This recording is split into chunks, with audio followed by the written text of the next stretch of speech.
Hello everyone. आज के इस लेक्चर में हम कवर करने वाले हैं साझेदारी खाते। ठीक है। साझेदारी खाते में जो इंट्रोडक्शन यानी कि पार्टनरशिप क्या होती है, क्या है, ये सारी चीज़ें हम पिछले लेक्चर में कवर कर चुके हैं। ठीक है ना। इससे पहले भी हमने एक लेक्चर लिया था जिसमें कि हमने कवर करी थी ये सारी चीज़ें। तो ये UP board NCERT class 12th commerce के लिए रेलिवेंट है ये लेक्चर। ठीक है जी। और प्रैक्टिस क्वेश्चन हम करने वाले हैं। तो आज का क्वेश्चन देखते हैं क्या है कि पी क्यू एवं आर साझेदारी में एक व्यवसाय शुरू करते हैं। ठीक है। इन्होंने एक व्यवसाय शुरू करा और पी ने पूरे वर्ष के लिए कितने रुपए लगाए? 1 लाख रुपए लगाए। क्यू ने शुरुआत में 80,000 लगाए। उसके बाद इसने क्या किया, ये 4 महीने बाद इन्हें कितना कर दिया, इसे बढ़ा के 1 लाख कर दिया। फिर उसने 9वें महीने में 40,000 इस व्यापार से निकाल लिए। उसके बाद आते हैं आर ने क्या करा कि शुरुआत में इसने 61 लगाए और लास्ट में इसने क्या करा, चौथे महीने के अंत में 40,000 निकाल लिए, यानी 4 महीने तक तो वही रहे होंगे। वर्ष के अंत में फर्म ने 47,500 का लाभ अर्जित करा और आपको प्रत्येक साझेदार द्वारा वर्ष के दौरान लगाई गई प्रभावपूर्ण पूंजी के अनुपात में लाभों का विभाजन करना है। यानी कि जो ये 47,500 दे रखा है ना, इसको हमें बांटना है।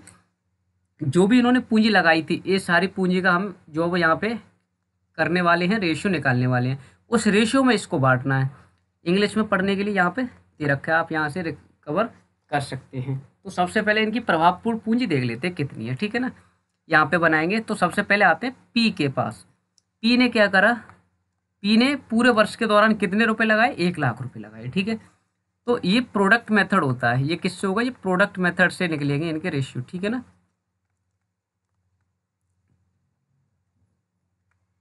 ये प्रोडक्ट मेथड होता है। पी ने लगाए 1 लाख रुपए पूरे वर्ष के दौरान। ठीक है ना। तो 12 का गुणा कर देंगे क्योंकि पूरे वर्ष की बात करी। इसने कितने लगाए?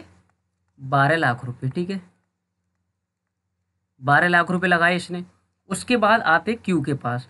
क्यू ने करा क्या करा कि शुरुआत में इसने 80,000 लगाए, 4 माह बाद बढ़ाया इसने, यानी कि 4 महीने तो इतने ही लगाए।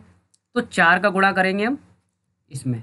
ठीक है ना। कितने? 80,000 लगाए थे क्यू ने। 80,000 लगाए और 4 महीने तक यही रहने दिया इसने। तो 8 चौक 32 यानी कि 3,20,000 तो ये हो गया। ठीक है। इसके बाद क्या करा इसने कि 4 महीने बाद इसने इन्हें बढ़ाकर कितना कर दिया? 1 लाख कर दिया और 9वें महीने में इसने निकाली, यानी 9 महीने तक तो यही चला ना। तो 4 महीने से लेंगे और 9वें महीने तक, है ना। तो कितने? 5 महीने हो गए। यानी 5 महीने का यहाँ पे देख लेते हैं। क्यू का ही कितने कर दिए इसने? 1 लाख कर दिए ना। तो इस 1 लाख का गुणा किस में करेंगे? 5 में, क्योंकि 9वें महीने में इसने कुछ निकाल भी लिए। तो 1 लाख में 5 का गुणा करेंगे तो ये हो जाएगा 5 लाख। उसके बाद क्या करा इसने कि 40,000 निकाल लिए, 9 महीने में निकालिए। तो इस 1 लाख में से 40,000 निकाल लिए, है ना। इस 1 लाख में से अगर 40,000 निकाल लिए इसने, तो बचे कितने? यहाँ पे 60,000 बचे होंगे। ठीक है ना। यानी इस 1 लाख में से 40,000 इसने निकाल लिए। ठीक है ना। 40,000 निकाल लिए। तो अब कितने बचे होंगे यहाँ पे?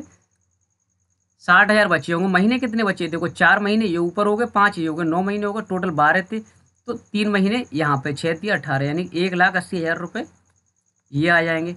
जब हम इन तीनों का टोटल करते हैं तो क्यू की प्रभावपूर्ण पूंजी कितनी आ गई? 5 और 3 8 और 1 9 और 1 10 लाख हो गई। तो इसकी तो थी 12 लाख, इसकी हो गई 10 लाख। ठीक है। इसकी पूंजी हो गई 10 लाख। अब आते हैं पी क्यू और आर रह गया, है ना। आर के पास आ जाते हैं। आर ने क्या करा कि आर ने 1,60,000 रुपये लगा के व्यापार शुरू किया, परंतु चौथे महीने के अंत में 40,000 निकाल ली और तो कुछ करा ही नहीं इसने। तो 1,60,000 लगाए इसने और चौथे महीने के अंत में निकाले इसने। तो 4 महीने तो यही रहे होंगे इसके। तो 4 का गुणा तो कर देंगे इसमें, तो ये हो जाएगा 6,40,000।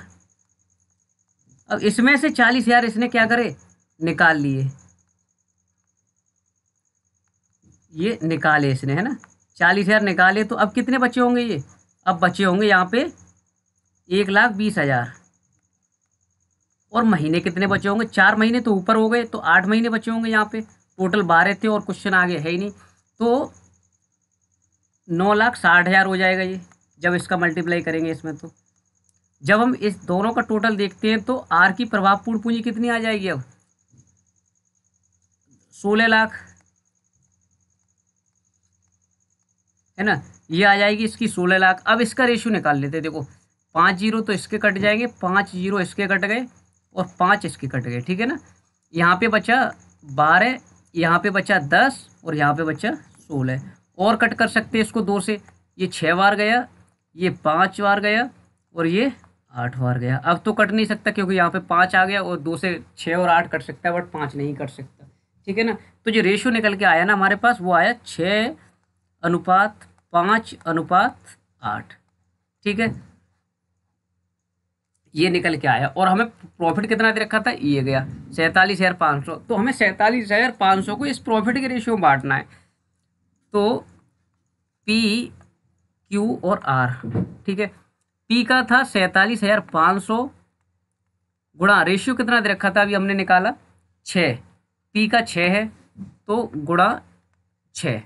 अब इनका सम कर लेते हैं, 6 और 5 11, 11 और 8 19, ठीक है ना। तो बट्टे में कितना चलेगा, 19, ठीक है। ऐसे ही इसका करेंगे, 47,500 गुणा इसका कितना था 5, 5 बट्टे 19, 47,500 गुणा आर का था 8, 8 बट्टे 19, ठीक है। इसको सॉल्व कर लेंगे। तो पहले 47,500 को भाग कर लेते हैं, यहाँ पे लिख के, ठीक है ना।